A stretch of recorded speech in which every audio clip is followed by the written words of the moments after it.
Class, a very very good evening to all of you. क्या सबको मेरी आवाज आ रही है? शुरुआत कर सकते हैं।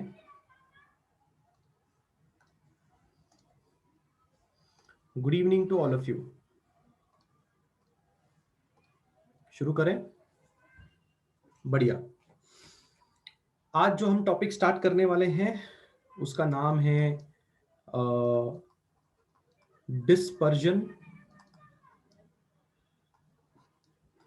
Of light. ठीक है, LIGHT एंड प्रिज्म। ठीक है, बहुत ही इंपॉर्टेंट टॉपिक, अच्छी तरह से पहले समझना। सबसे पहले मैं आपको बताना चाहूंगा कि आज हम बेसिकली रेनबो के बारे में बात करने जा रहे हैं कि एक रेनबो फॉर्म कैसे होता है। ठीक है, सबसे पहली जानकारी जो आप लोगों के पास होनी चाहिए वो ये है कि अगर हम बात कर रहे हैं फॉर अ रेनबो, अगर आप एक रेनबो के बारे में बात कर रहे हैं तो रेनबो सबसे पहले व्हाइट लाइट से बनता है। जो सूरज की किरणें होती हैं उसको आप एक व्हाइट लाइट बोलते हो। ये व्हाइट लाइट जब पानी के ड्रॉप से, ड्रॉप ऑफ वाटर से जब पास होती है तब ये व्हाइट लाइट 7 कलर्स में टूट जाती है।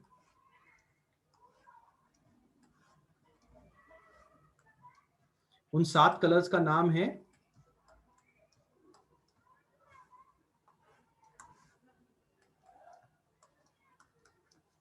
विबग्योर। सुना है? विबग्योर का नाम सुना है आपने कभी?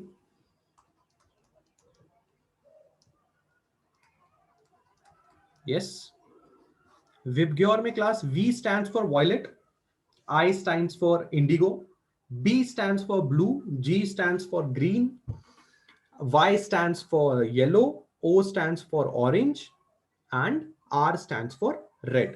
ठीक है, सो आपने ये सब चीजें देखी होंगी। सवाल ये उठता है, सवाल ये उठता है कि एक व्हाइट लाइट पानी के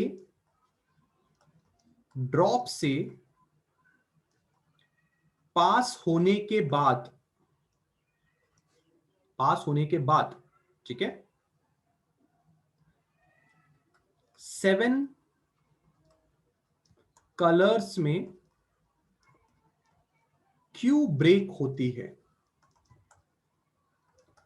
एकदम सिंपल सा सवाल मैंने पूछा, बराबर है?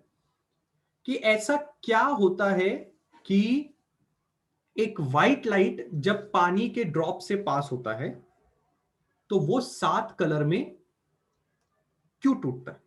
अभिषेक रोकड़े का सवाल है कि सर ऑब्जर्वर कहां खड़ा है, ये जरूरी है क्या रेनबो देखने के लिए? ना, it is not necessary observer कहां खड़ा है, पर ऑब्वियस सी बात है कि ऑब्जर्वर को विबग्योर के साइड पे ही खड़ा होना पड़ेगा जहां पे रेज ऑफ लाइट बिखर रही है। बट अगर आप आसमान से आने वाली रेज को पानी के ड्रॉप से पास करने के बारे में सोच रहे हैं तो आसमान से अनगिनत रेज आ रही हैं और पानी के अनगिनत ड्रॉप्स हैं, तो आप कहीं पे भी खड़े हो जाइए, आपको पक्का विबग्योर दिखाई देगा, रेनबो दिखाई देगा। बट ऐसा केस प्रिज्म के मामले में शायद नहीं होगा। ठीक है, ऐसा प्रिज्म के मामले में शायद नहीं होगा, उसके बारे में अभी हम डिस्कस करेंगे। अगला टॉपिक हमारा प्रिज्म ही है, थोड़ी देर में उसके बारे में डिस्कस जरूर करेंगे। बट फिलहाल मेरा सवाल यह है कि एक व्हाइट लाइट पानी के ड्रॉप से पास होने के बाद 7 कलर्स में क्यों ब्रेक होती है? उसके पहले एक और चीज जो हमें अपने दिमाग में फिट करनी है, ये जो हम बोल रहे हैं ना ब्रेक होना, लाइट का 7 कलर्स में ब्रेक होना, इसी को आप डिस्पर्जन ऑफ लाइट बोलते हैं। ठीक है, इसी को हम क्या बोलते हैं? Dispersion of light. So dispersion of light का क्या डेफिनेशन होगा? डिस्पर्जन ऑफ लाइट का डेफिनेशन क्या बोल सकते हैं हम लोग? डिस्पर्जन ऑफ लाइट मतलब क्या? The breaking of light, the breaking of light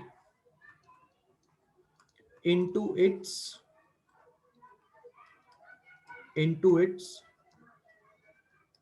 constituent colors is called dispersion of light. किसी भी लाइट का अपने कॉन्स्टिट्यूएंट कलर्स में टूटना, इसको डिस्पर्जन ऑफ लाइट बोलते हैं। पायल, रिफ्रैक्शन नहीं बोलते, डिस्पर्जन ऑफ लाइट बोलते हैं। रिफ्रैक्शन में और डिस्पर्जन ऑफ लाइट में जमीन आसमान का फर्क है। हम डिस्पर्जन पढ़ रहे हैं, हम रिफ्रैक्शन नहीं पढ़ रहे। क्या रिफ्रैक्शन में लाइट 7 कलर में टूटती है? नहीं टूटती। रिफ्रैक्शन और डिस्पर्जन का यही फर्क आपको समझना है। रिफ्रैक्शन में क्या होता है क्लास, अगर आपके पास एक सरफेस है, उसके ऊपर अगर एक लाइट पड़ती है तो लाइट वैसी की वैसी उसके आर पार निकल जाती है, 7 कलर में नहीं टूटती। डिस्पर्जन में रे ऑफ लाइट किसी मीडियम के आर पार तो जाती है, पर जब वो दूसरे तरफ से बाहर निकलती है तो वो 7 कलर में टूटी हुई निकलती है। इस फिनोमेना को डिस्पर्जन ऑफ लाइट बोला जाता है। कितने लोगों के दिमाग में डिस्पर्जन ऑफ लाइट क्लियर है? रिफ्रैक्शन और डिस्पर्जन ऑफ लाइट दोनों अलग अलग चीज है। ये क्लियर है सब लोग का दिमाग में? Everybody has understood? बराबर। एक व्हाइट लाइट का 7 कलर में टूटना, इसको डिस्पर्जन ऑफ लाइट कहा जाता है। वापस एक बार आप डेफिनेशन चेक कर लीजिए। The breaking of light into its constituent colors is called dispersion of light. बराबर, डन। अब हम इस सवाल का जवाब देंगे। सवाल क्या है? सवाल यह है कि डिस्पर्जन ऑफ लाइट होता क्यों है, लाइट अपने 7 कलर में टूटती क्यों है। इस सवाल का जवाब हमें सबसे पहले देना पड़ेगा। इस सवाल का जवाब देने के लिए सबसे पहले हम अपनी थोड़ी बहुत नॉलेज को टेस्ट करेंगे कि क्या हमारे पास अच्छी खासी नॉलेज है। सबसे पहले हम अपने आप से यह पूछेंगे कि क्या हमें पता है कि रिफ्रैक्टिव इंडेक्स नाम की चीज क्या होती है, जिसको म्यू और एन से डिनोट किया जाता है। पहले सब लोग अपने आप को एक सवाल पूछ लो, आपको पता है कि रिफ्रैक्टिव इंडेक्स क्या होता है? एवरीबॉडी नोस रिफ्रैक्टिव इंडेक्स क्या होता है? सबको पता है रिफ्रैक्टिव इंडेक्स क्या है? क्या मैंने आप लोग को पढ़ाया है रिफ्रैक्टिव इंडेक्स के बारे में? बराबर। Refractive index of a medium आपको क्या बताता है? Refractive index of a medium आपको ratio of velocity of light in 2 different mediums के बारे में जानकारी देता है। याद आया? इसमें मैंने आपको एब्सोल्यूट रिफ्रैक्टिव इंडेक्स और रिलेटिव रिफ्रैक्टिव इंडेक्स के बारे में बताया था। एब्सोल्यूट रिफ्रैक्टिव इंडेक्स में आप किसी भी मीडियम का refractive index with respect to vacuum निकालते हो। रिलेटिव रिफ्रैक्टिव इंडेक्स में आप किसी भी मीडियम का रिफ्रैक्टिव इंडेक्स किसी और मीडियम के रिस्पेक्ट में निकालते हो। रिफ्रैक्टिव इंडेक्स में बेसिकली आपको यह पता होना चाहिए कि आप रेशियो ऑफ वेलोसिटीज के बारे में चर्चा करते हो। अगर आप ध्यान से देखेंगे तो आपको समझ में आएगा कि एक व्हाइट लाइट बेसिकली 7 कलर से मिलके बनती है, यानी कि विबग्योर के 7 colour. Every colour has different wavelength. सारे कलर्स की वेवलेंथ अलग अलग होती है। Every colour has different velocity. सारे के सारे कलर्स का वेलोसिटी भी डिफरेंट होता है। एग्जाम्पल के तौर पे अगर मैं आपको बताऊं तो वेवलेंथ रेड कलर का ग्रेटर होता है वेवलेंथ वॉयलेट कलर से, सिमिलरली वेलोसिटी रेड कलर की ज्यादा होती है वेलोसिटी वॉयलेट कलर के मुकाबले। इस चीज को आपने कहां एक्सपीरियंस किया हुआ है, यह भी मैंने आपको बताया था। जैसे कि अगर आप ट्रैफिक लाइट की बात करेंगे, if you talk about traffic light, तो ट्रैफिक लाइट में सबसे ऊपर रेड कलर क्यों होता है? क्योंकि वहां पे आप स्टॉप सिग्नल की बात करते हो, बराबर। रेड कलर का वेवलेंथ बहुत ज्यादा होता है, रेड कलर की वेलोसिटी बहुत ज्यादा होती है। जिसका वेवलेंथ बहुत ज्यादा, वेलोसिटी बहुत ज्यादा, वो दूर तक ट्रैवल करता है। इसलिए रात में, दिन में, या बारिश में, या फॉग में आपको रेड कलर दूर तक ट्रैवल करता हुआ नजर आएगा। वही अगर आप वॉयलेट कलर की लाइट का इस्तेमाल करेंगे तो वॉयलेट कलर ज्यादा दूर तक ट्रैवल नहीं कर सकता, क्योंकि उसकी वेवलेंथ बहुत कम होती है, उसकी वेलोसिटी बहुत कम होती है। तो सबसे पहले तो आप यह समझिए कि हर कलर की अलग अलग वेवलेंथ होती है और हर कलर की अलग अलग वेलोसिटी होती है। अगर अगर every colour has a different velocity, इसका मतलब क्या होगा? इसका मतलब क्या होगा? अगर हर एक कलर का डिफरेंट वेलोसिटी है, तो this means every colour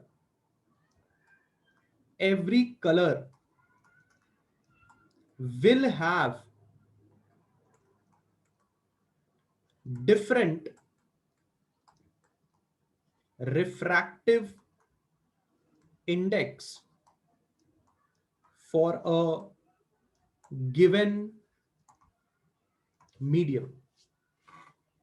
different velocity यानी कि डिफरेंट रिफ्रैक्टिव इंडेक्स, यानी कि refractive index of red colour for पानी will not be equal to refractive index violet color for the same पानी। ये बात सबसे पहले दिमाग में रखो। क्या बोल रहा हूं मैं? अगर पानी से रेड कलर पास होगा और अगर पानी से वॉयलेट कलर भी पास होगा, तो पानी का रिफ्रैक्टिव इंडेक्स रेड कलर के लिए अलग और पानी का रिफ्रैक्टिव इंडेक्स वॉयलेट कलर के लिए अलग। अब ये बात सुनते ही बच्चे लोग इतना कंफ्यूज हो जाते हैं। बच्चे लोग बोलते सर ऐसे कैसे हो सकता है, पानी का रिफ्रैक्टिव इंडेक्स रेड के लिए अलग, वॉयलेट का ऐसे कैसे हो सकता है? अरे बाबा, रिफ्रैक्टिव इंडेक्स इस बात पे डिपेंड करता है कि वेलोसिटी का रेशियो कैसा है। पहले खुद को ये मनवाओ, खुद को पहले ये चीज खुद को मनवाओ कि refractive index is basically the ratio of the velocities. तो अगर हम बात कर रहे हैं कि ये पानी है, ये क्या है? ये पानी है। मैं एक लाइन ड्रॉ कर रहा हूं, नीचे पानी है, दिस इज वाटर, यहां पे है हवा, या फिर मैं मान लेता हूं वैक्यूम। और समझो समझो ऐसा कि मैंने तुमको बोला कि रेड कलर पानी के अंदर एंट्री मार रहा है इस तरह से,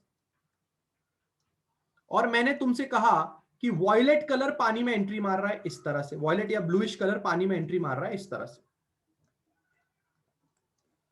सबसे पहले तो खुद को ये मनवाओ, खुद को ये बोलो बार बार कि अरे बाबा, जो रेड कलर है उसकी वेलोसिटी और जो वॉयलेट कलर है उसकी वेलोसिटी सेम नहीं है, सेम नहीं है। तो अगर मैं रिफ्रैक्टिव इंडेक्स रेड कलर के लिए लिखने चाहूंगा और मैं रिफ्रैक्टिव इंडेक्स वॉयलेट कलर का लिखने जाऊंगा, तो वो दोनों सेम कैसे आएंगे? भले ही दोनों के दोनों पानी में एंट्री मार रहे होंगे, नहीं आएगा रिफ्रैक्टिव इंडेक्स सेम। मतलब refractive index of red colour with respect to water या फिर in water and refractive index of violet colour in water will not be same. I hope refractive index कैसे लिखना ये मैंने सिखाया हुआ है तुम लोग को। रिफ्रैक्टिव इंडेक्स लिखना तो आता होगा, उसमें शायद कोई प्रॉब्लम नहीं होती होगी तुम लोगों को, वरना रिफ्रैक्टिव इंडेक्स अगर लिखना भी नहीं आता तो बहुत बड़ी परेशानी में फंस जाएंगे अपन लोग। रिफ्रैक्टिव इंडेक्स लिखना तो आना चाहिए, बराबर है ना? लिखना कैसे आना चाहिए? क्या सिखाया मैंने तुमको? Refractive index of red colour in पानी या in respect to water and refractive index of red colour with respect to air should be equal to velocity of red color in air upon velocity of red color in पानी बराबर। सो यहां से आप देखिए क्या लिख सकते हो, refractive index of red colour in pani will be equal to velocity of red colour in air upon velocity of red color in पानी, because refractive index of red color in air 1 आएगा। ये आपका फॉर्मूला बना। Similar formula अगर आप लिखना चाहते हो वॉयलेट कलर के लिए तो कैसे लिखोगे? वॉयलेट कलर के लिए सिमिलर फॉर्मूला कैसे लिखोगे? Refractive index of violet colour पानी में, refractive index of violet colour हवा में, वेलोसिटी ऑफ वॉयलेट कलर हवा में, वेलोसिटी ऑफ वॉयलेट कलर पानी में। Refractive index of violet colour with respect to हवा 1 होता है, तो refractive index of violet colour पानी में वेलोसिटी ऑफ वॉयलेट कलर हवा में by velocity of violet colour पानी में। ये आ गया फॉर्मूला। अब जरा घूर घूर के देखो और समझो कि क्या ये दोनों फॉर्मूले सेम है? क्या ये दोनों फॉर्मूले से आंसर जो आएंगे वो सेम आएंगे कि नहीं आएंगे? नहीं आएंगे सेम आंसर। कैसे सेम आएंगे? दोनों फॉर्मूले अलग अलग है। अगर velocity of red colour and velocity of violet colour same नहीं है तो रिफ्रैक्टिव इंडेक्स रेड कलर का पानी में और रिफ्रैक्टिव इंडेक्स वॉयलेट कलर का पानी में कैसे सेम आ सकता है? नहीं आएगा सेम। कितने लोग को इस बात पे यकीन हुआ कि हर एक कलर का एक मीडियम के रिस्पेक्ट में अलग अलग रिफ्रैक्टिव इंडेक्स होता है? कितने लोगों को यह बात समझ में आई? होता है? गिव मी यस और नो ऑल ऑफ यू फटाफट। कितने लोग इस बात को मानते हैं कि हर कलर का अपना अपना रिफ्रैक्टिव इंडेक्स होता है? ठीक है,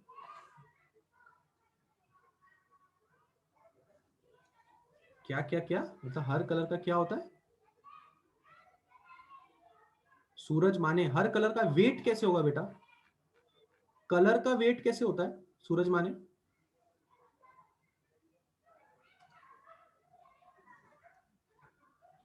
कलर का मास कैसे हो सकता है भाई?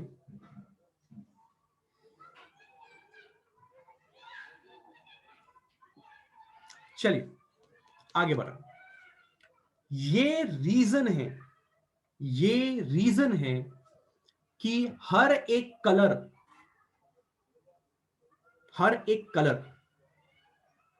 अलग अलग तरह से बाहर निकलता है। अब क्यों ऐसा बाहर निकलता है उसके बारे में स्टडी करेंगे। सबसे पहले अंडरस्टैंड करते हैं एक डायग्राम की मदद से। सपोज कीजिए दिस इज अ सरफेस, ठीक है, ये एक सरफेस है, इसके बारे में हमें स्टडी करना है। सपोज कीजिए यहां से एक रे ऑफ लाइट आके हिट करती है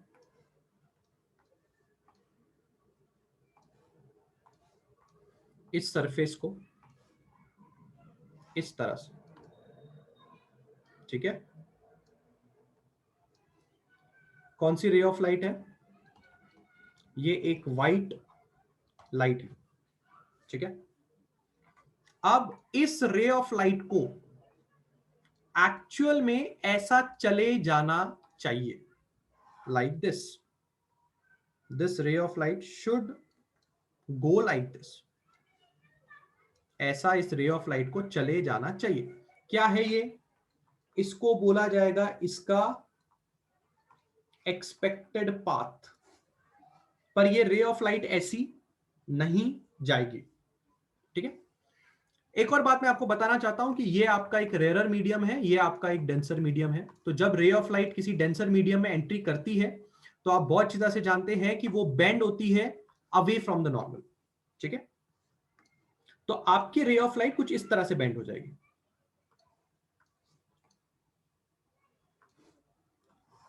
ऐसा,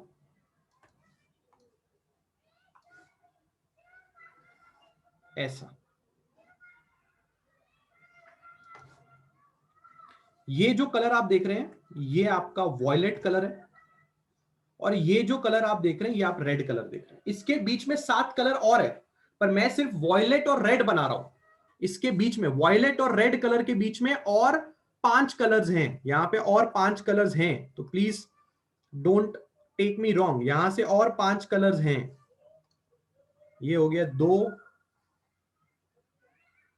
3,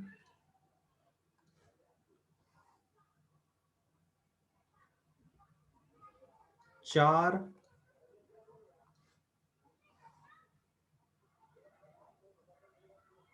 5, और ये हो गया आपका 6th वाला, 6 कलर। सबसे पहली चीज आपने क्या नोटिस करनी है कि 7 के 7 कलर, 7 के 7 कलर अलग अलग एंगल से डिविएट हुए हैं। 7 के 7 कलर अलग अलग एंगल से डिविएट हुए हैं। मतलब यहां पे मैं बात करना चाहता हूं एक नए एंगल के बारे में, जिस एंगल का नाम है डिविएशन एंगल, जिसको बोला जाता है डेल्टा। क्या होता है डिविएशन एंगल? एक्सपेक्टेड पाथ से कितने एंगल से दूर हुआ कलर, उस एंगल को डेल्टा बोलते हैं। क्या बोला मैंने? Deviation angle. अब डिविएशन एंगल कहां है जरा ध्यान से देखो। मैं सिर्फ रेड और वॉयलेट कलर की बात कर रहा हूं, मुझे सारे कलर्स में इंटरेस्ट नहीं है। हम सिर्फ 2 कलर की बात करेंगे, एक रेड है एक वॉयलेट कलर की बात करेंगे। आप जरा ध्यान से देखिए, ये आपका एक्सपेक्टेड पाथ है, ये आपका हो जाएगा क्या, ये एंगल क्या हो जाएगा आपका? This angle will be called as delta R. Why I'm calling it as delta R? What is delta R? Delta R is deviation angle, deviation angle of red. What does deviation means? Deviation means अपने original path से तुम कितने से भटक गए। तुम्हारी white light ऐसी आनी चाहिए थी, तुम्हें ऐसा सीधा जाना चाहिए था एक्सपेक्टेड पाथ में, पर तुम अपने एक्सपेक्टेड पाथ से भटक गए, उसको आप डिविएशन एंगल बोलते हो। जरा ध्यान से देखिए, रेड कलर कितना भटका है, और जरा वॉयलेट कलर का भटकना चेक कीजिए। जस्ट लुक एट द भटकना of violet colour. This is the violet colour का भटकना। याद रखिए, किसी भी कलर का डिविएशन एंगल एक्सपेक्टेड पाथ के रिस्पेक्ट में ही निकालना है। This much is delta V. ये है आपका delta V. What is delta V? Delta V is deviation angle of violet. पहला सवाल आपके दिमाग में आ सकता है, पहला सवाल क्या, पहली चीज जो आपको दिखाई दे रही होगी वो आपको साफ साफ इस डायग्राम से दिखाई दे रही होगी कि वॉयलेट कलर अपने एक्सपेक्टेड पाथ से ज्यादा भटकता है, रेड कलर अपने एक्सपेक्टेड पाथ से कम भटकता है। कोई कलर अगर ज्यादा भटकेगा, कोई कलर अगर कम भटकेगा, तभी तो उनमें अंतर नजर आएगा। अगर सारे के सारे कलर एक ही डिविएशन एंगल रखते तो व्हाइट लाइट अंदर आती और व्हाइट लाइट भी बाहर जाती, पर ऐसा नहीं हुआ। क्या होता है, हर कलर का डिविएशन एंगल अलग अलग किस्म का होता है। कोई कलर ज्यादा भटकता है, कोई कलर कम भटकता है, और कोई कलर अगर ज्यादा भटक रहा है, कोई कलर अगर कम भटक रहा है, इसी की वजह से तो डिस्पर्शन नजर आ रहा है, इसी की वजह से तो डिस्पर्शन नजर आ रहा है। इसका मतलब हम आसानी से कह सकते हैं, हम लोग इजीली ये बात रख सकते हैं कि डेल्टा आर, डेल्टा आर यानी कि क्या, डिविएशन एंगल। किसका deviation angle? Delta are is greater than delta we. तभी तो डिस्पर्जन हो रहा है। और अगर आप ये सवाल पूछेंगे कि क्यों, sorry, delta V is greater than delta R, है ना, dispersion angle, sorry deviation angle violet colour का रेड कलर से ज्यादा है। पर अगर आप ये सवाल पूछेंगे कि ऐसा क्यों, वॉयलेट कलर ज्यादा भटकता क्यों है और रेड कलर कम क्यों भटकता है, तो इसका जवाब हम पहले ही दे चुके हैं। अगर किसी का रिफ्रैक्टिव इंडेक्स ज्यादा होता है, यानी कि अगर किसी का लैम्डा, सॉरी रिफ्रैक्टिव इंडेक्स नहीं, अगर किसी का लैम्डा यानी कि वेवलेंथ अगर ज्यादा होता है, तो उस बंदे का डिविएशन एंगल कम होता है। अभी अभी मैंने आपको एक चीज बोली थी कि रेड कलर ट्रैफिक लाइट में स्टॉप सिग्नल की तरह यूज किया जाता है। पता है क्यों यूज किया जाता है स्टॉप सिग्नल की तरह? क्योंकि जो रेड कलर है वो अपने एक्चुअल पाथ से ज्यादा नहीं भटकता। अगर कोई कलर अपने एक्चुअल पाथ से ज्यादा नहीं भटकता तो वो कलर आपको दिखाई देगा, पर जो कलर अपने एक्चुअल पाथ से इतना ज्यादा भटक जाए वो कलर आपको दिखाई नहीं देगा, क्योंकि वो आपके आंखों के सामने नहीं आ रहा, वो आंखों से दूर दूर भाग रहा है। तो रेड कलर का कम भटकना उसके वेवलेंथ की वजह से हो रहा है। यानी कि किसी भी बंदे का वेवलेंथ इनवर्सली प्रोपोर्शनल होता है उसके डिविएशन से। यानी कि क्या, जिसका वेवलेंथ ज्यादा उसका डिविएशन कम, और जिसका वेवलेंथ कम उसका डिविएशन ज्यादा। चेक कर लो, क्या इधर देख के साफ साफ पता चल रहा है? Delta V is greater than delta are, साफ साफ पता चल रहा है डायग्राम देख के। और तुम्हें ये पहले से ही पता था ना कि lambda R is greater than lambda V. इसका मतलब ये बात सत्य है ना, जिसका लैम्डा बड़ा उसका डिविएशन छोटा, जिसका लैम्डा छोटा उसका डिविएशन सबसे ज्यादा। और इसीलिए हर कलर अपना अपना डिविएशन दिखाता है। वॉयलेट कलर सबसे कम डिविएशन दिखाता है, उससे कम आपका इंडिगो दिखाएगा, फिर उससे कम ब्लू दिखाएगा, फिर ग्रीन, फिर येलो, फिर ऑरेंज, और सबसे कम रेड कलर डिविएशन दिखाएगा। इसलिए डिस्पर्जन ऑफ लाइट मिलता है। कितने लोग को बात समझ में आई? Any doubts you want to ask? Deviation angle का मतलब कितने लोग को समझा?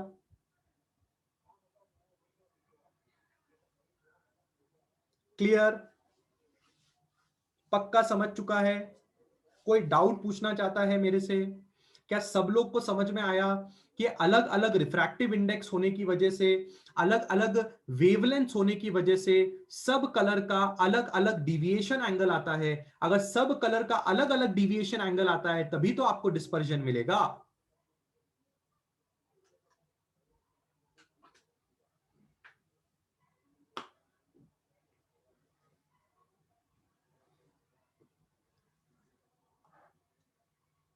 यस, हरदम याद रखेंगे, डिविएशन एंगल हरदम एक्सपेक्टेड पाथ के रिस्पेक्ट में ही बनना चाहिए। ठीक है? इस चीज को कहीं ना कहीं एंगुलर डिस्पर्जन भी लिखा जाता है। ठीक है? तो टेंशन नहीं लेना है। एंगुलर डिस्पर्जन क्यों बोलते हैं? एंगुलर डिस्पर्जन इसलिए बोलते हैं क्योंकि एंगल वाइज ये चीज अपने में मुड़ती, बराबर। सूरज माने व्हाइट लाइट में 7 कलर होते हैं, इसलिए 7 कलर अलग अलग डिविएशन देते हैं, इसलिए 7 कलर दिखाई देते हैं। एक व्हाइट लाइट 7 कलर से मिलके बनती है, तो जब टूटती है तो 7 कलर में टूटती है। क्लियर? विबग्योर 7 कलर मिलके व्हाइट लाइट बनती है, तो जब टूटेगी तो 7 कलर में टूटेगी। ठीक है? चलिए बढ़िया। अब हमें क्या समझना है कि क्या ये डिस्पर्जन सिर्फ और सिर्फ अपने रेन के ड्रॉप से भी मिल सकता है कि किसी और जगह से भी मिल सकता है? ये डिस्पर्जन आपको प्रिज्म में भी मिल सकता है। किससे मिल सकता है? प्रिज्म में भी मिल सकता है। अब प्रिज्म से कैसे मिल सकता है? सेम कहानी, बिल्कुल सेम कहानी, वही सेम कहानी जो आपने अभी पढ़ी, सेम कहानी प्रिज्म में भी पढ़ेंगे। तो अब हम देखने जा रहे हैं प्रिज्म। अब जो मैं प्रिज्म का डायग्राम बनाऊंगा जरा अच्छी तरह से चेक करना, ठीक है, अच्छी तरह से चेक करना। सपोज कीजिए कि एक रे ऑफ लाइट इस तरह से यहां पे हिट करती है,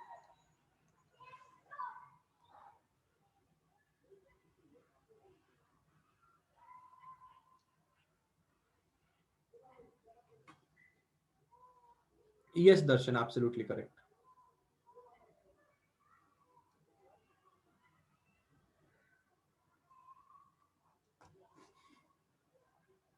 चलिए, मोस्टली हर चीज में आपको डिस्पर्जन देखने को नहीं मिलेगा, कुछ कुछ प्रिज्म्स होते हैं उनमें देखने को मिलेगा, ठीक है। चलिए, एक रे ऑफ लाइट हम बना रहे थे, ये रे ऑफ लाइट प्रिज्म में यहां पे आके हिट करती है। अगर आपको प्रिज्म नहीं समझ में आता तो डायमंड समझ लीजिए, ठीक है। एक ग्लास का इस तरह से ट्रायंगुलर प्रिज्म होता है, आई होप आपने अपने लैब्स वगैरह में देखा होगा, ठीक है। एक रे ऑफ लाइट इस तरह से एक प्रिज्म के एक साइड पे हिट करती है। जो प्रिज्म का एक साइड है उसको ए बी का नाम दिया है मैंने, ठीक है। इसको प्रिज्म का फेस भी बोला जाता है, face of prism A B, और दूसरा फेस है ए सी। फेस यानी कि प्रिज्म का मुंह, तो ये फेस ए सी भी बोलते हैं कहीं कहीं पे, फेस ए बी और ए सी। और इसको बी सी को क्या बोलते हैं? Base of prism, BC, base मतलब जिसपे प्रिज्म रखा होता है उसको बोलते हैं बेस ऑफ द प्रिज्म। ये जो एंगल आप यहां देख रहे हैं, ये जो एंगल आप यहां देख रहे हैं यानी कि एंगल ए, उसको बोला जाता है angle of prism, angle A, ठीक है। ये जो एंगल ऑफ प्रिज्म है ये डिसाइड करता है कि प्रिज्म थिक होगा कि थिन होगा। अगर ये angle of prism less than 10 degree है तो ऐसे प्रिज्म को आप थिन प्रिज्म बोलेंगे, और अगर आपका angle of prism greater than 10 degree है तो ऐसे प्रिज्म को आप थिक प्रिज्म बोलेंगे। आप सोच विचार करके भी देख सकते हैं, अगर आप थोड़ा सा भी कॉमन सेंस लगाएंगे, जितना ये एंगल बड़ा होते जाएगा उतना प्रिज्म मोटा होते जाएगा, जितना ये एंगल छोटा होते जाएगा उतना प्रिज्म पतला होते जाएगा। तो प्रिज्म का मोटा होना यानी कि थिक होना या प्रिज्म का पतला होना यानी कि थिन होना इस बात पे डिपेंड करता है कि प्रिज्म का ये वाला एंगल कितने का है, जिसको आप बोलते हैं angle of prism, base of prism and face of prism. बाकी के दो एंगल की कोई महत्व नहीं है, मतलब इन दोनों एंगल्स के बारे में कोई भी हम इंपॉर्टेंस नहीं बात कर रहे हैं, बस एंगल ए की ही इंपॉर्टेंस है। Is that clear? प्रिज्म के बारे में इतनी जानकारी क्लियर है सब लोग के दिमाग में? ए बी एक फेस है, ए सी एक फेस है, बी सी बेस है, और एंगल ए प्रिज्म का एंगल है।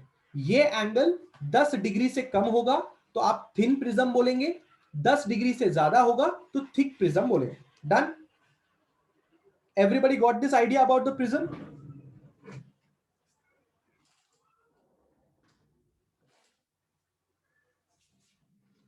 बढ़िया। अब मेरी बात बिल्कुल ध्यान से समझिए, ठीक है। अगर एक रे ऑफ लाइट प्रिज्म के एक साइड पे आके लगती है तो क्या होगा? रे ऑफ लाइट एयर से आ रही है, बराबर, और रे ऑफ लाइट प्रिज्म में जा रही है। कॉमन सेंस वाली बात है, ये जो प्रिज्म है इसका रिफ्रैक्टिव इंडेक्स एयर से ज्यादा होगा क्योंकि प्रिज्म ग्लास से बना होता है। तो एयर हो गया रेयरर मीडियम, ग्लास हो गया डेंसर मीडियम। सर हमें कैसे समझेगा कि वही एंगल लेना है हर बार? वो नाम बदल कर भी तो दे सकते हैं ना। कौन सा नाम बदल कर देंगे अमन? कौन सा एंगल, कौन सा नाम बदल के देंगे? आप इसको कोई भी नाम दो ना, ए बी सी डी से लेके जेड तक नाम दो। आपको पता है ना, ट्रायंगल का जो कोना है वो प्रिज्म का एंगल है, और प्रिज्म हरदम ऐसे ही रखा जाता है। तो अभी इसको हटा के तुमने अगर जेड बोल दिया तो एंगल जेड प्रिज्म का एंगल बन जाएगा। नाम बदलने से प्रॉपर्टी थोड़ी बदल जाती है। एंगल ए को एंगल जेड बोलो तो तुम्हें पता है ना कि ये एंगल प्रिज्म का एंगल है, और प्रिज्म हरदम ऐसे ही मिलेगा तुम लोग को। ठीक है अमन? ओके चलो, अब मेरी बातें ध्यान से समझना। इस प्रिज्म के इस फेस पे, एक फेस पे हमने क्या किया? यस अनुराग, ऊपर ही रहेगा। एक रे ऑफ लाइट को लाके हिट किया। ठीक है, ये जो रे ऑफ लाइट है जिसको हमने अभी हिट किया, उस रे ऑफ लाइट का नाम है कौन सी रे? Incident ray. क्या बोलते हैं हम लोग इसको? Incident ray. अच्छी तरह से आप जानते हैं ये बात। अब एक नॉर्मल बनाने का समय आ गया है, तो चलिए नॉर्मल बनाइए। जहां पे भी रे ऑफ लाइट हिट करती है वहां पे एक नॉर्मल बनाना चाहिए। ये बन गया आपका नॉर्मल। ठीक है, अब यही रे ऑफ लाइट इस प्रिज्म के अंदर एंट्री करेगी, तो ये रे ऑफ लाइट जानी चाहिए ऐसी। जाएगी ऐसी? कितने को लगता है रे ऑफ लाइट ऐसी जाएगी? How many people think that the ray of light will go like this? Will it go like this? क्या रे ऑफ लाइट ऐसी जाएगी?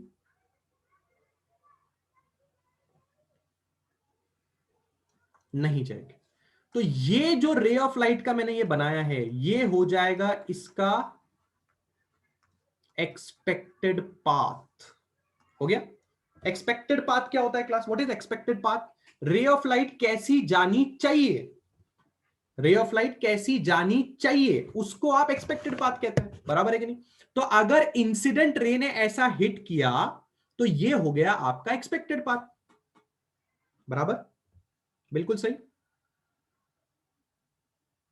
कितने लोग को समझ में आए कि ये एक्सपेक्टेड पाथ हो सकता है? जो मैंने लाइट कलर में ड्रॉ किया है, एकदम लाइट कलर में ड्रॉ किया, वो एक्सपेक्टेड पाथ है। कितने लोग को ये बात समझ में आती है? बराबर? Done? Everybody is agreeing to this fact कि ये हमारी लाइट का एक्सपेक्टेड पाथ है, ऐसी जानी चाहिए थी। पर आप लोग अभी अभी तो कह रहे हो कि लाइट ऐसे नहीं जाएगी, लाइट ऐसे नहीं जाएगी। बराबर है? कैसी जाएगी लाइट? लाइट कैसे जाएगी? लाइट बेंड हो जाएगी। It will bend towards the normal. देखो ये नॉर्मल, नीचे की तरफ नॉर्मल दिखाई दे रहा है आपको? नीचे की तरफ रेड कलर का नॉर्मल दिखाई दे रहा है। रे ऑफ लाइट ऐसी जानी चाहिए, पर वो नीचे की तरफ बेंड हो जाएगी ऐसी। ये हो गई आपकी लाइट बेंड। किसके तरफ बेंड हुई? इस नॉर्मल की तरफ बेंड हुई। ऐसी जानी चाहिए थी, नीचे की तरफ बेंड हो गई। देख लो एक बार। प्रिज्म का डायग्राम बहुत इंपॉर्टेंट है, इसलिए हम लोग आराम आराम से बना रहे हैं।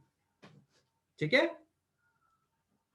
ये जो रे ऑफ लाइट आपको दिख रही है, इसका नाम होता है रिफ्रैक्टेड रे। क्या नाम है इसका? आर आर मतलब क्या हो गया? What is R R? What is R R? It is called as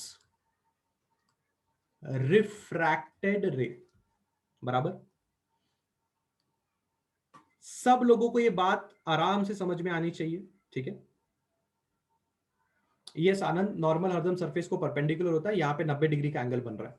ये जो चीज हमने बनाई है ये नॉर्मल है। ठीक है, रेड कलर की जो चीज आप देख रहे हैं वो नॉर्मल है। ठीक है, सब लोगों ने पहले खुद को ये बोलना है कि हाँ भाई, मेरा रे ऑफ लाइट नीचे की तरफ क्यों बेंड हुआ? क्योंकि वो नॉर्मल की तरफ बेंड हुआ।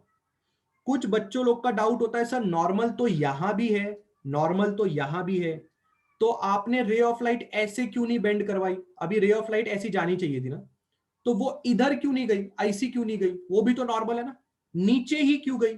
आप उस नॉर्मल को भाव देंगे। देखो जैसे कि नॉर्मल दो टुकड़े में बट गया है, एक नॉर्मल हवा में जा रहा है, एक नॉर्मल का भाग प्रिज्म के अंदर जा रहा है। तो आप उस नॉर्मल को भाव देंगे जिसमें आपका रे ऑफ लाइट जा रहा है। आपका रे ऑफ लाइट प्रिज्म में जा रहा है, तो प्रिज्म के नॉर्मल की तरफ आपको बेंड करवाना पड़ेगा आपकी रे ऑफ लाइट को। इसलिए आपने इस रे ऑफ लाइट को ऐसे जाने नहीं दिया, एक्सपेक्टेड पाथ से नीचे की तरफ बेंड करवाया।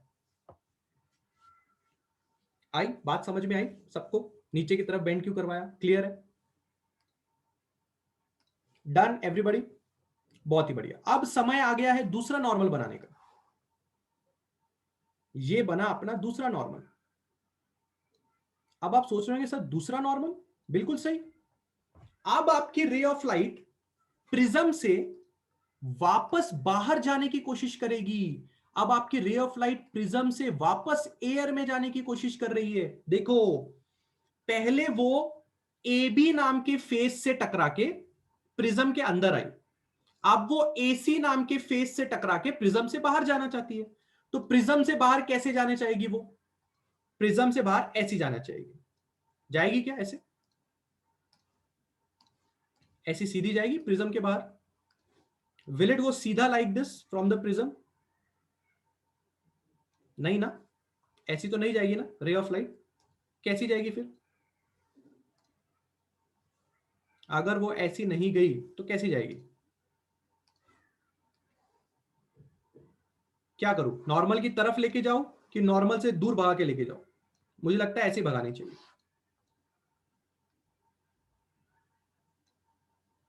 आई think this is the correct.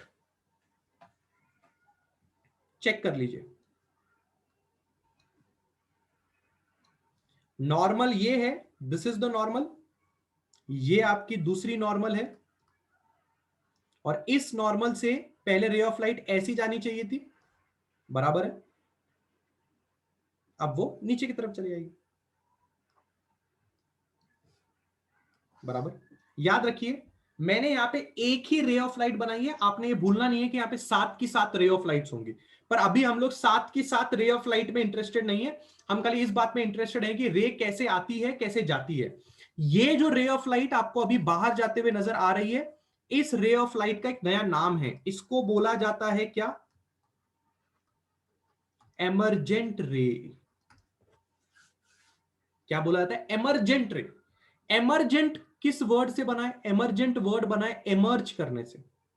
ये रे ऑफ लाइट प्रिज्म के बाहर एमर्ज कर रही है, मतलब प्रिज्म के बाहर निकल रही है। इसलिए इस रे ऑफ लाइट को आपने बोला एमरजेंट रे। कृपया करके बात सब लोग समझे। यहां पे 7 कलर हैं। There are 7 colours coming out of the prism. There are 7 colours coming out of the prism. ठीक है ना? पर मैंने अभी तक से वो 7 कलर्स नहीं बनाए, क्योंकि मैं 7 कलर में इंटरेस्टेड नहीं हूं। 7 कलर होते हैं, ये बात आपको समझ में आ चुकी है कि प्रिज्म से बाहर भी 7 कलर ही निकलेंगे। बस फिलहाल हम प्रिज्म का ये डायग्राम समझने की कोशिश कर रहे हैं कि कैसे कोई लाइट अंदर आती है, कैसे कोई लाइट अंदर जाती है और फिर बाहर निकलती है। आया? बात समझ में आया सब लोगों को?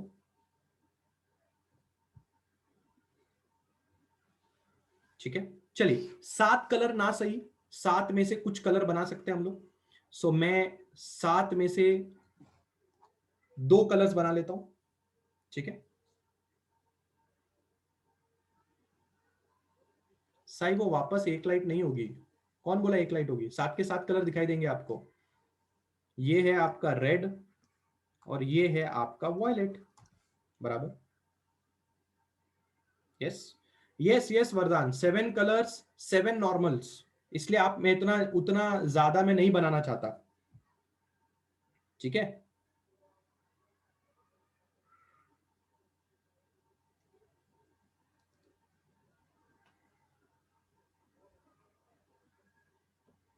if you want see, it will look like this।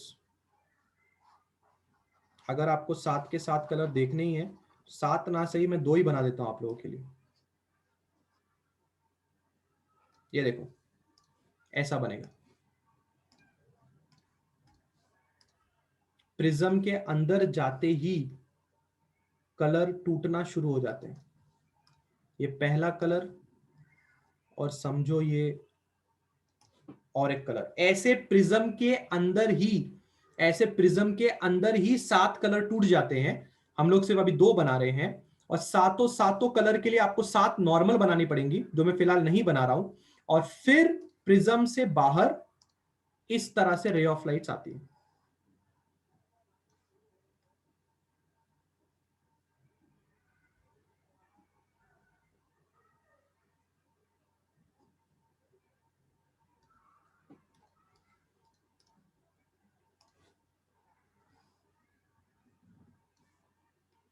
ये आपकी रे ऑफ लाइट।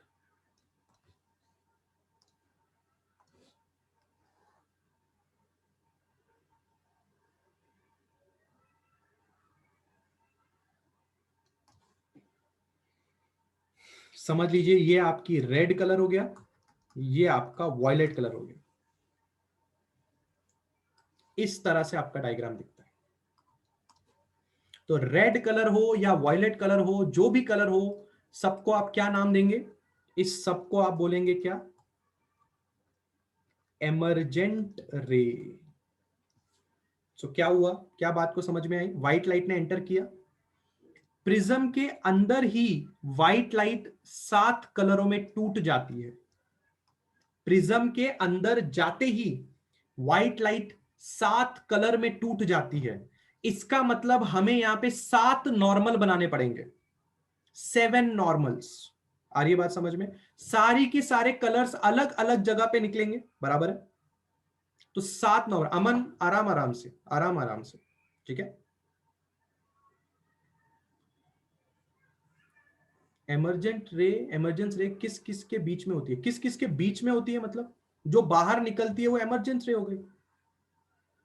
किस किस के बीच में होती है ऐसा नहीं है। ये इंसिडेंट रे है, ये कौन है? रिफ्रैक्टेड रे, ये भी रिफ्रैक्टेड रे, और ये आपकी इमर्जेंट रे, ये आपकी इमर्जेंट रे। सारे कलर को इमर्जेंट रे बोलते हैं, जो बाहर की तरफ निकलते हैं। जो कहां निकलते हैं क्लास? बाहर की तरफ। जो प्रिज्म के अंदर है वो रिफ्रैक्टेड। ठीक है? आ रहे अमन, आ रहे हैं। पहले जितना समझा रहा हूं पहले वो समझाओ। अभी मैंने एंगल वैंगल के बारे में बात नहीं की है। पहले रेस के बारे में समझो, बाद में एंगल वैंगल के बारे में बात करेंगे। आप हरदम एक स्टेप आगे मत जाया करो, ठीक है? Stick to where I am right now. पहले रेस को अच्छी तरह से अंडरस्टैंड करो, वरना आपका भी कंफ्यूजन लेवल बढ़ता है। सब लोग पहले ये बात को समझेंगे कि क्या आपको ये बात समझ में आ रही है कि एमरजेंट रे आई, एमरजेंट रे सॉरी इंसिडेंट रे आई। इंसिडेंट रे आने का मतलब ये है व्हाइट लाइट। व्हाइट लाइट आई, जैसे ही व्हाइट लाइट प्रिज्म के अंदर गई, वो 7 कलर में प्रिज्म के अंदर ही टूट जाती है। पर 7 कलर ना बनाते हुए हम सिर्फ रेड और वॉयलेट कलर बनाते हैं, ठीक है? रेड और वॉयलेट कलर हमारे लिए इतने फेवरेट क्यों है? क्योंकि रेड कलर विबग्योर, ये रेड और वॉयलेट, इनको बोला जाता है एक्सट्रीम कलर्स। क्या बोला जाता है इनको? एक्सट्रीम। वॉयलेट और रेड एक्सट्रीम। इसलिए हम हर बार एक्सट्रीम कलर्स की बात करके बात करते हैं, सातों कलर बनाने की जरूरत नहीं है। या फिर हम लोग येलो के बारे में बात करते हैं। येलो को बोला जाता है मीन कलर। मीन मतलब क्या? रेड और वॉयलेट का अगर आप मीन निकालेंगे तो येलो कलर होता है। इसके बारे में बाद में बात करेंगे। पर फिलहाल आपको यह चीज समझनी है कि we are not making 7 colours here, but there are 7 colours here. ये रेड और वॉयलेट के बीच में 7 कलर होंगे, और जैसे कि आप देख सकते हैं यहां पे आपको 7 नॉर्मल तक बनाने पड़ेंगे। तो जस्ट लुक एट वो डायग्राम कितना खिचपिच हो जाएगा। एक नॉर्मल यहां पे वापस आएगा,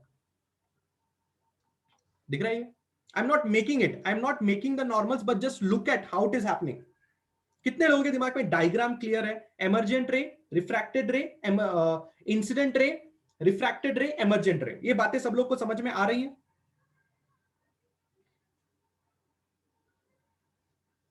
Everybody is understanding this?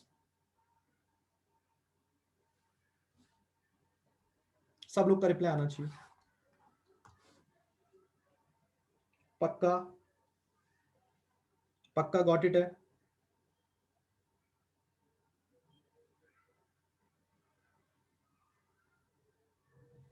Yes, total 8 normal होंगे। करण सिंह, जिस side ray of light hit करती है उस साइड नॉर्मल बनाया जाता है। ये रे ऑफ लाइट यहां हिट कर रही है इसलिए यहां नॉर्मल बना रहे हैं।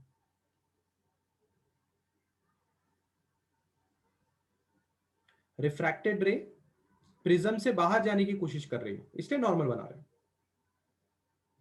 चलिए एक और बात जरा नोट डाउन करके रख लेंगे। वो बात ये है कि प्रिज्म के अंदर ही व्हाइट लाइट ब्रेक हो जाती है 7 कलर्स में। ये पहला पॉइंट आपने याद रखना है। दूसरा पॉइंट आपने क्या याद रखना है, हर कलर का अपना नॉर्मल होगा, हर कलर का अपना नॉर्मल होगा और डिविएशन एंगल भी होगा, जो हम अभी बात करेंगे, वी विल टॉक अबाउट। ठीक है, चलिए जरा डिविएशन एंगल के बारे में बात कर लेते हैं और दो चार और एंगल्स के बारे में बात कर लेते हैं। अब चर्चा एंगल्स के बारे में करने जा रहे हैं, सबका ध्यान यहां पे होना चाहिए। ये जो एंगल आप यहां देख रहे हैं, this will be called edge angle I. ठीक है, इसको हम क्या बोलेंगे, एंगल आई बोलेंगे। ठीक है, एंगल्स की बात यहां नहीं करते, थोड़ा डिफिकल्ट हो जाएगा। 7 कलर्स में एंगल बात करने से अच्छा हम लोग बिना उसको 7 कलर में तोड़े बात करते हैं। ठीक है, एंगल समझना इजी हो जाएगा। वापस आप लोग के लिए डायग्राम बना रहा हूं, थोड़ा प्रिज्म मोटा बनाते हैं।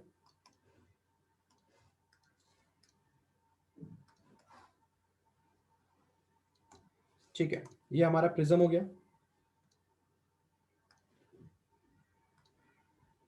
रेज ऑफ लाइट लेके आते हैं, ये हमारी इंसिडेंट रे हो गई। ठीक है, नॉर्मल्स बना लेते हैं।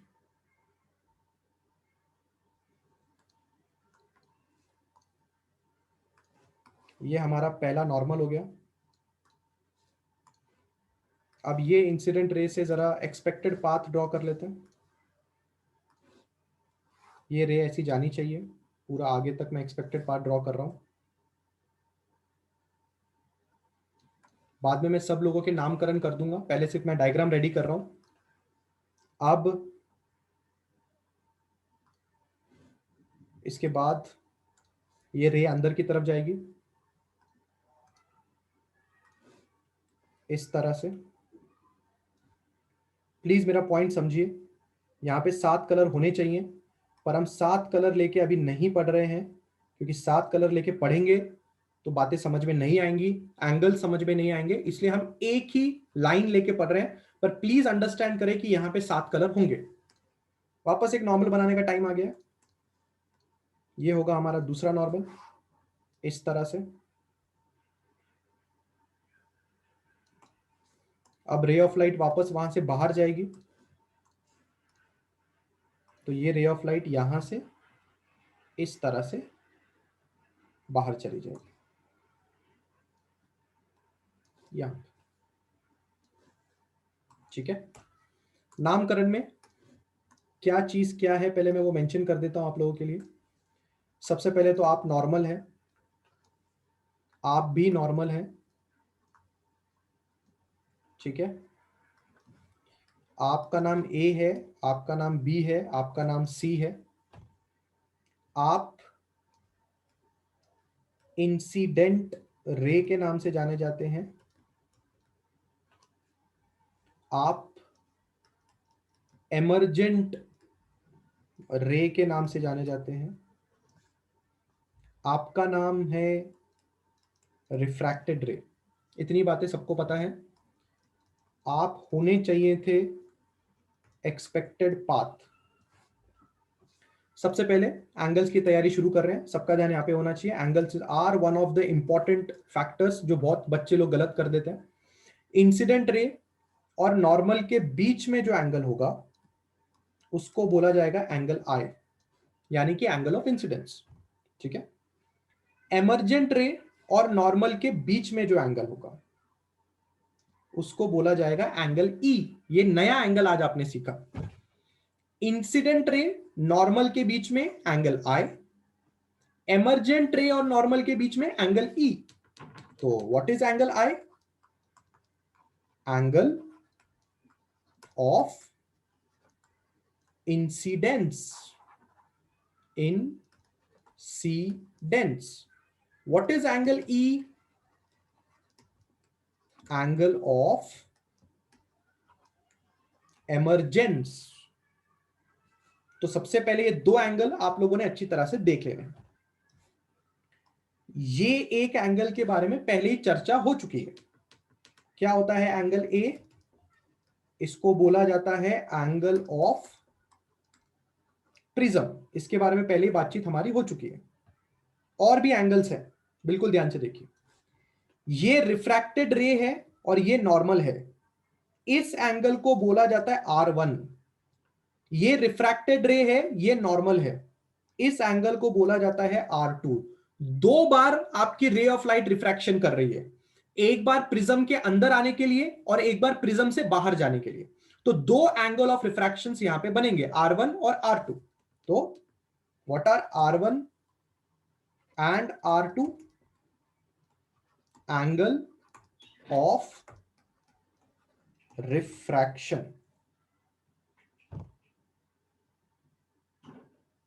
पहले तो इतने एंगल पहले चेक कर लो।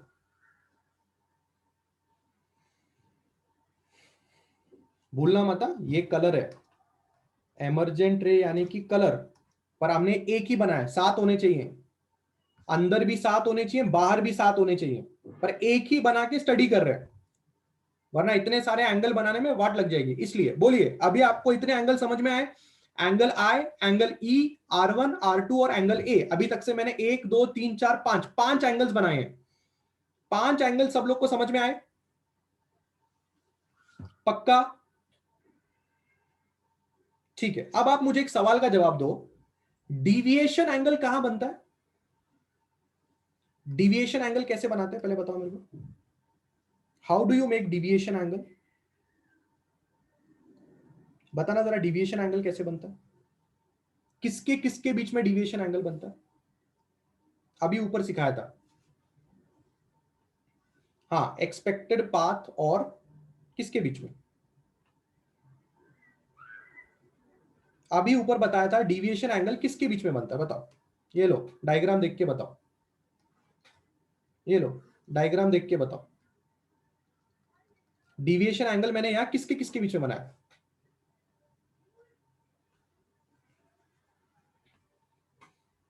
एक्सपेक्टेड पाथ और किसके बीच में बनाया मैंने, बताओ। एक्सपेक्टेड पाथ और क्या? अरे एक्सपेक्टेड पाथ और क्या? कलर, कलर के बीच में बनाया, कलर के बीच में, कलर कलर कलर के बीच में। एक्सपेक्टेड पाथ और कलर, एक्सपेक्टेड पाथ और कलर, ये बात सब लोग को समझ में आ रही है? कलर और एक्सपेक्टेड पाथ, इसके बीच में डिविएशन एंगल बनता है, बराबर है?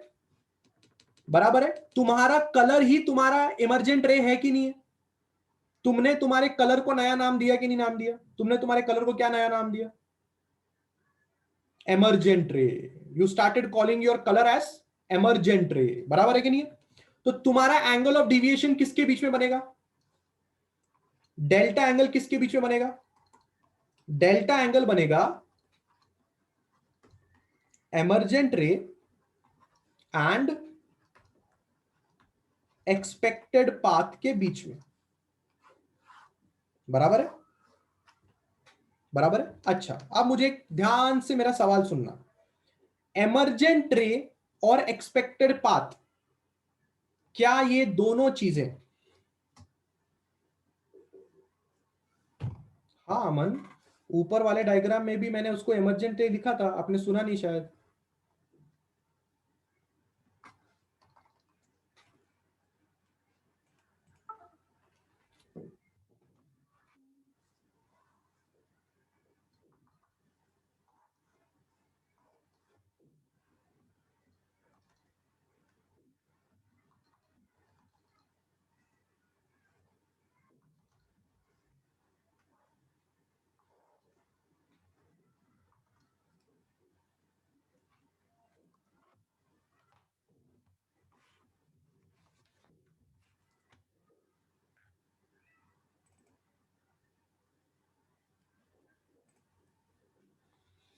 ये देखिए ऊपर वाले डायग्राम में मैंने कलर को एमर्जेंट रे दिखा है ना, ये देखो यहाँ पे एमर्जेंट रे दिखा सब लोग को, कलर ही एमर्जेंट रे है, कलर ही एमर्जेंट रे है। मेरा सवाल सब लोग के पास ये है, मेरा सवाल सब लोग से ये है, क्या एमर्जेंट रे और एक्सपेक्टेड रे, क्या एमर्जेंट रे और एक्सपेक्टेड रे, यस अलग कलर, हर कलर का डिविएशन एंगल अलग अलग ही होता है ना, हर कलर का डिविएशन एंगल अलग अलग ही होता है। हम यहाँ पे एक ही कलर के बारे में बात कर रहे हैं, मतलब एक ही रे के बारे में बात कर रहे हैं। पर पहले मैं सवाल आपसे ये पूछना चाहता हूं, एमर्जेंट रे और एक्सपेक्टेड पाथ दोनों एक जगह पे मिल रहे हैं क्या? Are they meeting?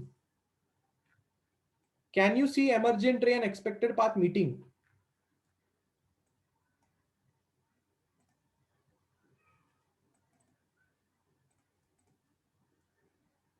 Right, emergent ray and expected path, they are not meeting at all. Can you see the meeting? Right, they are not meeting at all. What we will do, इस सवाल का solution देखिए, इस सवाल का solution देखिए, सब लोग का ध्यान यहां पे होना चाहिए। क्या करना चाहिए आपने, इस एमर्जेंट रे को, इस एमर्जेंट रे को आप करेंगे बैकवर्ड एक्सटेंड। बिल्कुल ध्यान से देखना, all of you should pay attention.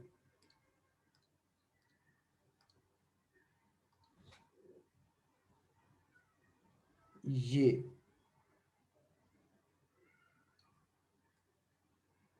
दिखा, आपने क्या किया, आपने एक्सपेक्टेड पाथ से एमर्जेंट रे को ज्वाइन कर दिया। अब ये जो एंगल होगा, दिस विल बी डेल्टा। सो यहां पे बिल्कुल ध्यान से देखिए मैं क्या लिखने जा रहा हूं, emergent ray and expected path are not meeting, so we will backward extend the emergent ray and meet it with expected path. Now we can draw delta। अब हम डेल्टा एंगल बना सकते हैं। तो ऊपर जाके देखिए जरा, कितने लोग को बात समझ में है डेल्टा कैसे बनाना? मुद्दा समझा क्या है? एक्सपेक्टेड रे, एक्सपेक्टेड पाथ और एमर्जेंट रे अगर मिल नहीं रही है तो दोनों के बीच में एंगल कैसे बनाओगे? तो सबसे पहले दोनों को मिलाओ, तो एमर्जेंट रे को बैकवर्ड एक्सटेंड करके यहां पे मिलाओ और फिर मिलाने के बाद एंगल बनाओ। समझा? Did you get it?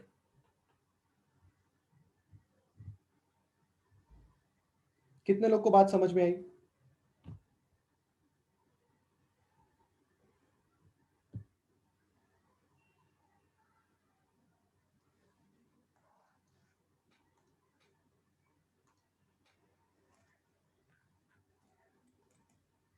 समझा?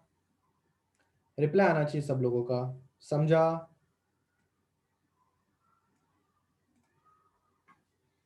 Everybody should be replying. पक्का? अब यही सेम चीज जरा कलर्स में देख लें। Can we just see the whole thing in the colours? एक आइडिया मिल जाएगा आपको।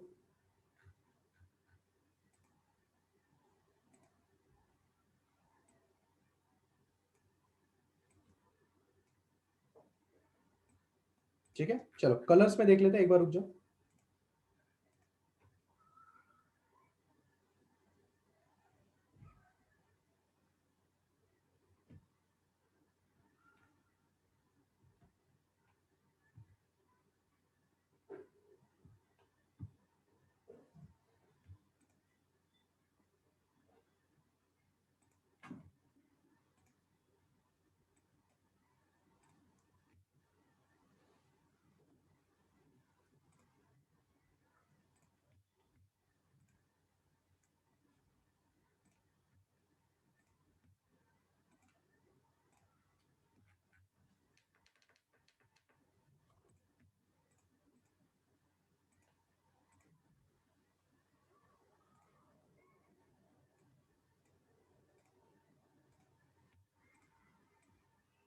ओके,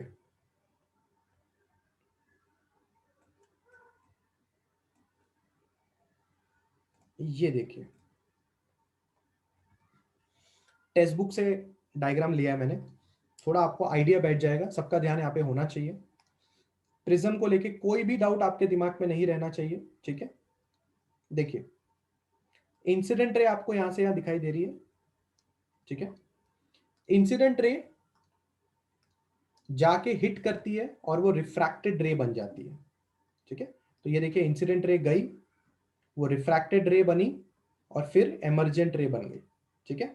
इसमें ध्यान देने वाली बात क्या है, एमर्जेंट रे को बैकवर्ड एक्सटेंड किया और एंगल ऑफ डिविएशन बनाया। Just look at this diagram, ये एंगल ऑफ डिविएशन है और ये जो दोनों डॉटेड लाइन दिख रही है आपको, ये एक्सपेक्टेड पाथ है और ये बैकवर्ड एक्सटेंड करके इस एंगल को एंगल ऑफ डिविएशन माना गया है। सिमिलर चीज अब जरा आप कलर में देखिए, नीचे व्हाइट लाइट एंटर करती है, जैसे कि मैंने आपसे कहा व्हाइट लाइट अंदर ही 7 कलर में टूटेगी, बट उन्होंने सिर्फ 2 कलर बनाए हैं। अब बाहर आने के बाद रेड कलर जा रहा है, बाहर आने के बाद वॉयलेट कलर जा रहा है। अब अगर आप नोटिस करेंगे तो रेड कलर को अलग से एक्सटेंड करना पड़ेगा, वॉयलेट कलर को भी अलग से एक्सटेंड करना पड़ेगा, बट दोनों कलर एक ही जगह पे आके मिलने चाहिए। Both the colour should meet at one point. फिर आप एक्सपेक्टेड पाथ से रेड कलर की दूरी का एंगल डेल्टा आर और एक्सपेक्टेड पाथ से वॉयलेट कलर की दूरी डेल्टा वी। तैयार है आपका diagram. This diagram is not showing all the colours, it is monochromatic, मतलब सिंगल कलर के बारे में बात कर रहा है और यहां पे आपको सारे कलर्स के साथ दिखा रहा है। चेक कर लीजिए, अभी भी कोई डाउट है तो पूछ लीजिए।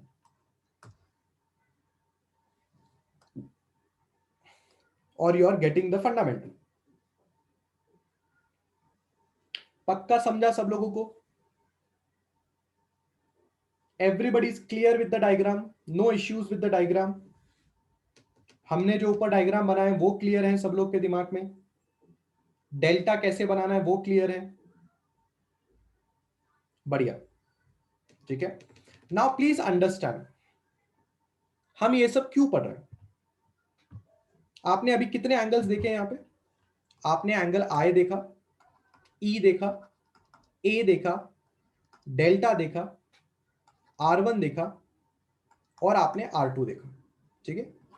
हमें इन सब के बीच में रिलेशन निकालना है। रिलेशन यानी कि एक फॉर्मूला निकालना, ये है हमारा मेन मोटिव। इसलिए हमने ये सारे के सारे डायग्राम्स इतने डिटेल में स्टडी किए।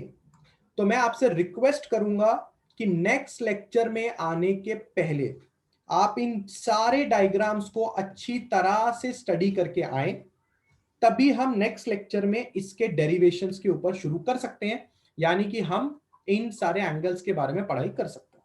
तब तक आप कृपया करके ये वाला डायग्राम तो भी अच्छे से पढ़ के आओ। Is it clear?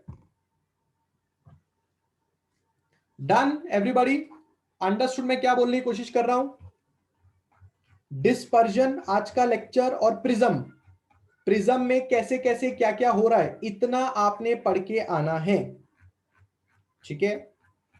Leena, we have talked about it 1000 times. अगर कोई लाइट नॉर्मली पड़ती है तो वो सीधा का सीधा निकल जाती है, राइट?